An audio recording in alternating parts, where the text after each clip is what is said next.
Ach,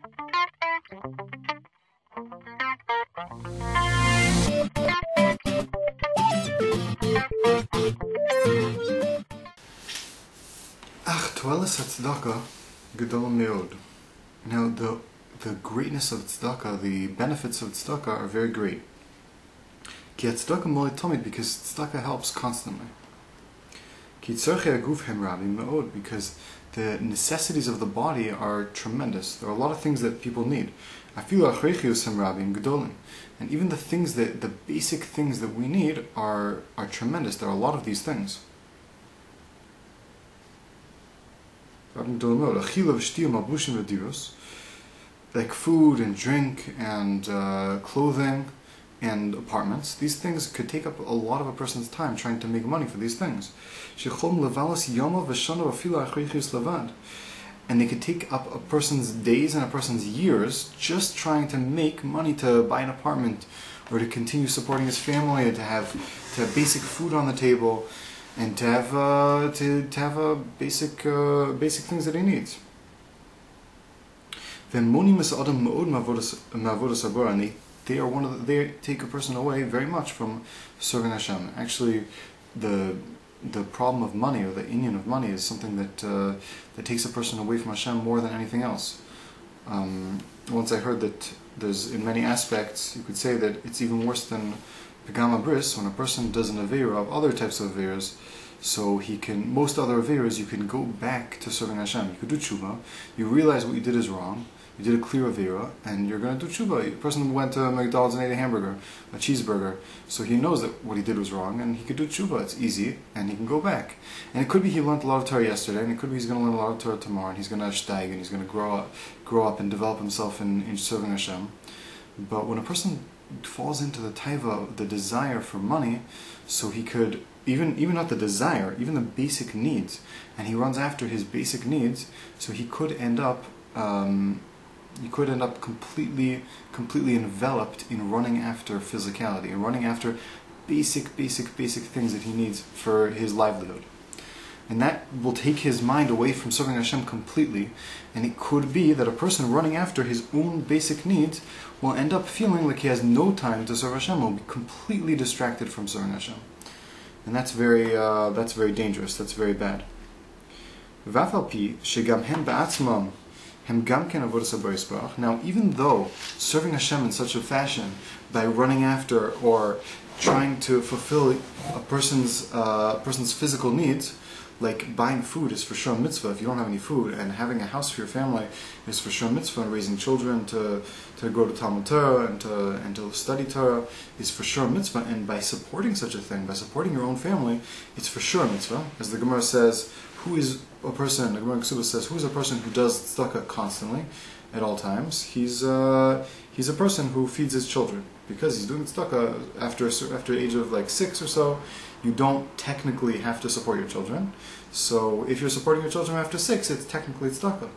So again, I'm not saying for the halachas of Meiser, but I'm saying at least for the mitzvah, it for sure is a mitzvah. You're not doing nothing. But when it comes to serving Hashem completely, it's not necessarily the complete service of Hashem that Hashem wants from a person. We're going to see later on how this fits in with getting shefa a different way, and more through spiritual, efforts, and as opposed to just working very hard and working a lot, which is what we have to be very careful of, especially in our generation. The 8-hour, 9-hour, 10, 11, 12-hour work days, it just seems to totally occupy people's lives completely, and it ruins them, and then they end up without a family, and they end up even losing out this mitzvah of supporting your family. If you're supporting your family in a way that you don't have a family, and your children go off the derech, and you're never at home, always traveling or whatever, and especially nowadays when most of what we're looking after is not really complete necessity. Most of what people are running after is not necessarily this mitzvah that he's talking about, basic food, drink, and apartments, and roof over your head to live. But people run after swimming pools and all sorts of other very exciting toys and other types of shtusim, silly physical pleasures that are very fleeting and very momentary. and they leave serving Hashem for that, and they work very hard for that. So that's not necessarily even the madrega, even the level that the Rebbe here is speaking about. The Rebbe here is speaking about people that are doing mitzvahs in their work, and by them working completely, putting their head and most of their body into their work, they are doing mitzvah. So even for those people, it's still, a person could spend his whole time, and still it's considered for those people who really are serving Hashem and just doing what they need to do. I know a family in America who I understood they had a lot of kids, and the husband had to go to work and the wife had to go to work. This isn't an uncommon thing, and they were both making something close to minimum wage, and they both need to work pretty much a whole day in order to they lived in a very basic apartment, and just to bring food on the table, and it's something that's very difficult. So even that's what we're talking about here. People work very hard, or it takes away from the service of Hashem. And now their service, their mitzvahs that they're doing and running after money, trying to provide for their families, is an awakening from below, because there's a principle that from service down below and from actions that we do down below, it arouses things up above.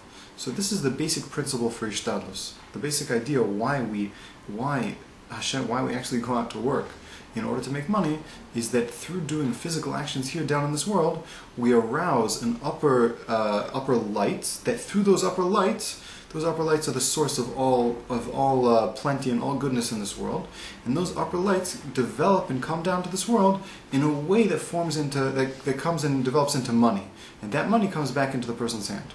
So it's not that a person, that we believe that by working you are making money. It's not true.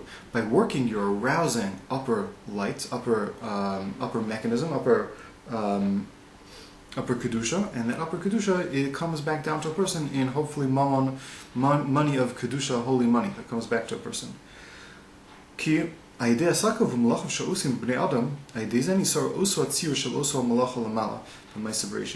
now the Rebbe is explaining exactly in more detail how this works. Through the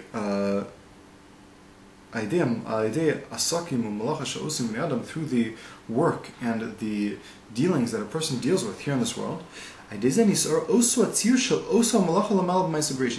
that exact type of work, or exact type of malacha, type of work, is aroused in the Maisa Bereshis.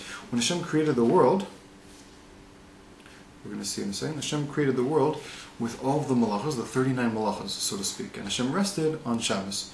So again, we understand that Hashem used these 39 malachas, these 39 actions of work, which we know as in Shabbos to be building and destroying and cooking and moving from one domain to another, and all the different sewing and all the different things that are necessary to in general they're divided into a few categories. One is baking of bread, and the other one is Pas. One is writing a Sefer Torah, I think, where it includes capturing an animal and shechting the animal and taking the skin. And the next one, I think it's building a building and maybe sewing clothes. I'm not exactly sure if the last two are, but I know that the Sefer Torah, they're divided into a few categories. That it's called Sidur de Pas, which includes all of the baking, making bread and even grinding the wheat and reaping the wheat, and then the malachas that it takes to make a Sefer Torah, and a number of other malachas that we have.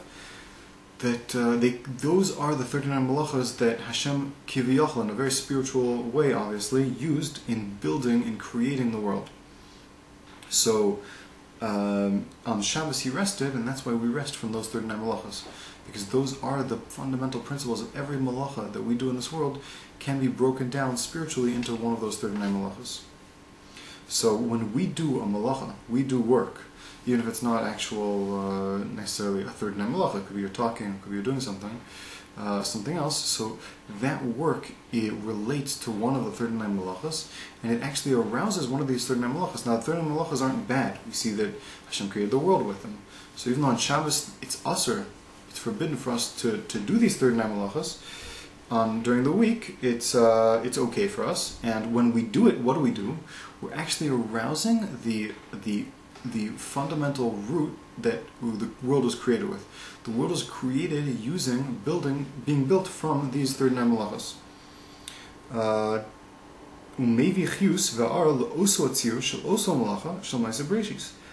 And a person by doing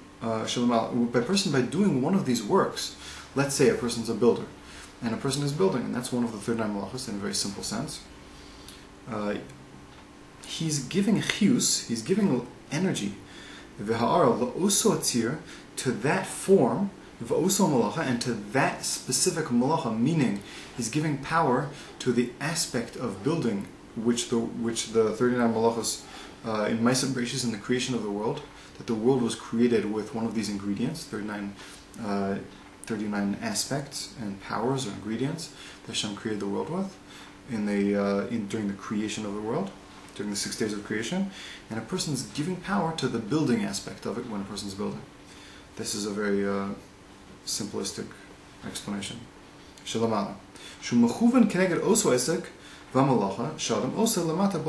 Now that building that Hashem used, so to speak, in creating the world, is the building that a person is arousing when he himself is also building for parnasa. So we have a direct connection. It's an amazing thing how deep our connection goes up to the upper oros, up to the lights that Hashem created the world with. The fundamental building blocks that Hashem created the world with, we're actually connected to when we go out to work.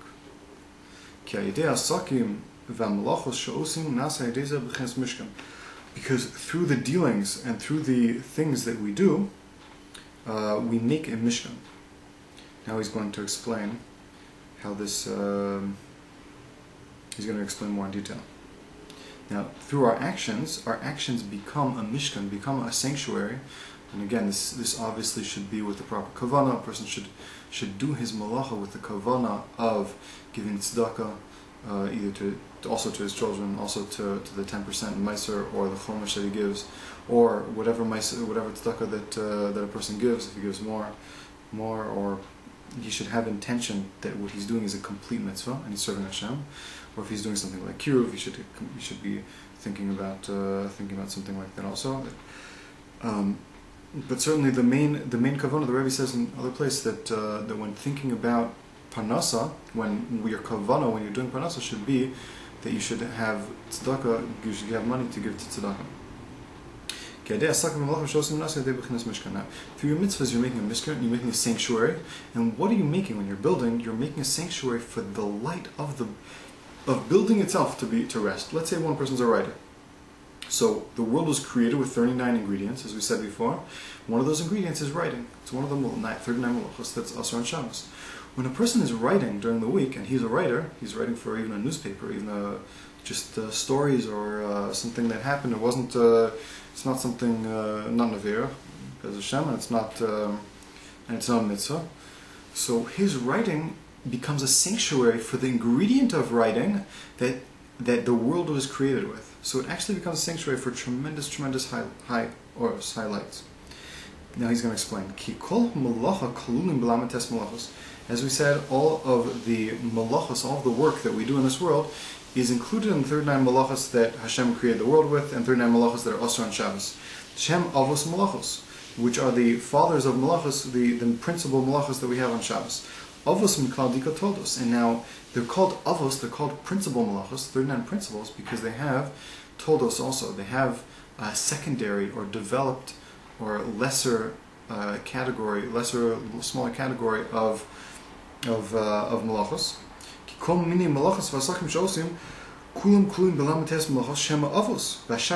Now, he's explaining what happens when a person is a counselor. How does that come into one of the 39 malachos? So he's explaining, you're right, you're not going to find counseling as the 39 malachos, but you will find it as a tolda. Now, again, you won't find it as a tolda in halacha. If you open up the Shulchan Aruch, counseling won't be a Tolda and Halacha. But since it is a Malacha that we have nowadays, that a person could do it, it is a job that a person has, it seems the understanding that, the simple understanding that the Rebbe is trying to say here is that everything that we do in this world, that we do for business, that we do for money, could be considered, it is really connected to one of the 39 Malachas, if not directly to 39 major ones. It's a derivative, it comes from a derivative, and it has a root in the 39 Malachas. So, the examples of Tolda in Hilchos Shabbos, we have a good example of Tolda of Malacha of Shabbos. Could be, here we go. It could be, they have like sewing, let's say. Sewing is 2 stitches, that's also. That's how the Av Malacha is stitching 2 stitches. But a Tolda could be something like a very strong zipper that isn't made to be opened and closed, or hooks that attach, that attach 2 things together very strongly. They have these now a new thing, instead of stitches for the hand, if a person scratches his skin, they have these butterfly band-aids. Now that could be, gluing 2 things together. Could be a Tolda. I'm pretty sure it is a Tolda of the Av Malacha of Tofer.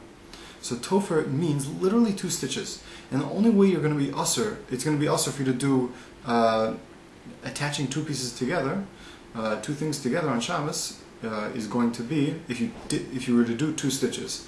So that's only if you had the Av Malacha and you don't have any Toldos. But since we have Toldos, it develops the concept of the Malacha. The concept here is attaching 2 things together. And it says, not just through 2 stitches is it Asr, but it's also Asr if you're going to attach it even with glue. So glue would become a Tolda, a development of the principal Malacha of stitching 2 stitches together.